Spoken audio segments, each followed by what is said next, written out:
Vous avez la parole.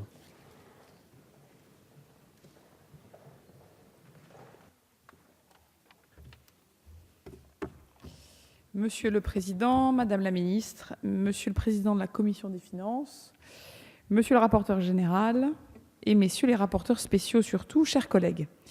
Dans le cadre de la stratégie Horizon 2020, la France et ses partenaires européens ont réaffirmé l'objectif d'une dépense intérieure de recherche et de développement devant atteindre 3% du PIB en 2020. La France n'a pas encore atteint cet objectif, puisque ses dépenses de recherche et de développement se situent autour de 2,2%, mais la recherche française va dès cette année profiter d'une forte amélioration de sa situation grâce à ce budget 2018. Tout d'abord, les crédits de la mission interministérielle Recherche et Enseignement supérieur, la MIRES, vont s'accroître de plus de 700 millions d'euros, et sur ces 700 millions d'euros, 500 millions d'euros sont affectés à la partie recherche, dont je suis chargée en tant que rapporteur spécial. Ils atteindront ainsi 27,6 milliards d'euros de crédits de paiement en 2018 et ils augmenteront encore en 2019 puis en 2020 pour atteindre 28 milliards d'euros. En 3 ans, l'effort du gouvernement et de la majorité en faveur de l'enseignement supérieur et de la recherche sera donc de plus de 1,3 milliard d'euros. Le budget de la recherche se caractérise, comme l'ensemble du PLF 2018, par sa sincérité. C'est d'abord la fin de la sous-budgétisation, que ce soit vis-à-vis des organismes internationaux de recherche comme l'Agence spatiale européenne, mais également vis-à-vis des personnels et des chercheurs, puisque le GVT est pour la première fois pleinement et intégralement pris en compte. Ce budget répond aussi pleinement aux attentes des chercheurs, des syndicats et des responsables des centres de recherche que j'ai rencontrés tout au long de cet automne. Il augmente ainsi de 25 millions les financements récurrents du fonctionnement des laboratoires, car l'ambition de ce budget est claire, il s'agit de donner des moyens aux chercheurs et non d'embaucher à tout prix d'autres chercheurs. Mais ce budget ne tombe pas non plus dans le piège qui consiste à opposer systématiquement financement récurrent et appel à projets. La baisse des crédits de l'ANR ces dernières années a mené à un effondrement du taux de sélection des projets, décourageant les candidatures des chercheurs.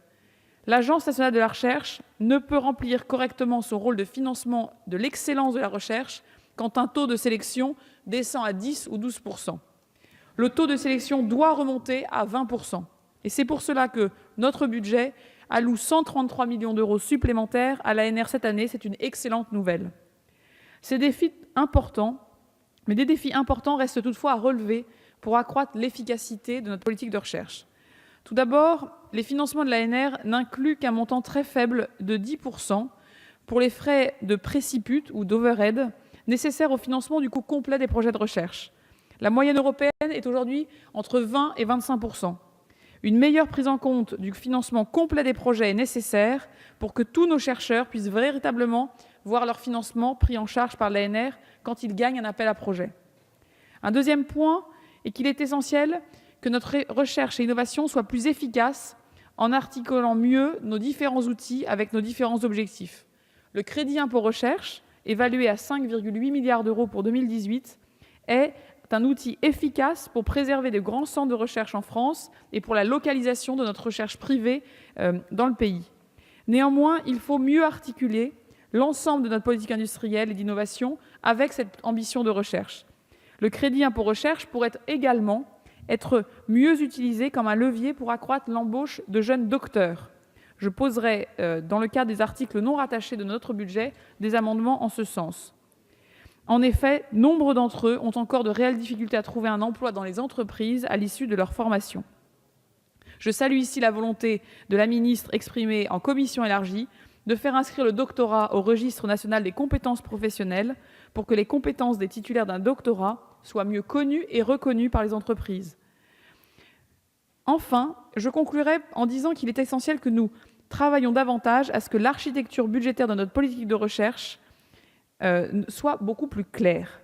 La coopération des différents acteurs et la présentation budgétaire de nos crédits n'est pas toujours à son comble, c'est le moins qu'on puisse dire. L'autonomie des universités n'a en effet de sens que si elles s'en emparent pour se différencier et non pour se démultiplier avec des projets similaires sans réelle coordination. C'est donc tout l'enjeu qui est face à nous désormais.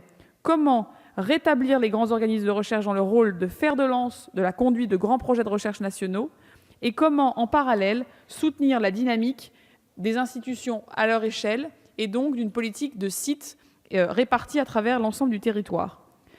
Enfin, un constat également de meilleure coordination et de meilleure stratégie peut être fait quant à la multiplication des institutions de valorisation de la recherche, telles que les instituts Carnot, les SAT et les IRT qui se sont multipliés ces dernières années. Il y a un réel travail à faire pour revoir et simplifier l'ensemble de la chaîne qui conduit de la recherche fondamentale au développement commercial en passant par la recherche appliquée et l'innovation. J'approuve, ainsi que tout l'ensemble de la groupe La République En Marche, sans réserve le budget de la MIRES, car il est essentiel que la France puisse poursuivre sa vocation qui a toujours été la sienne, un grand pays à la pointe de l'excellence scientifique et technique. Je vous remercie, Madame de Montchalin.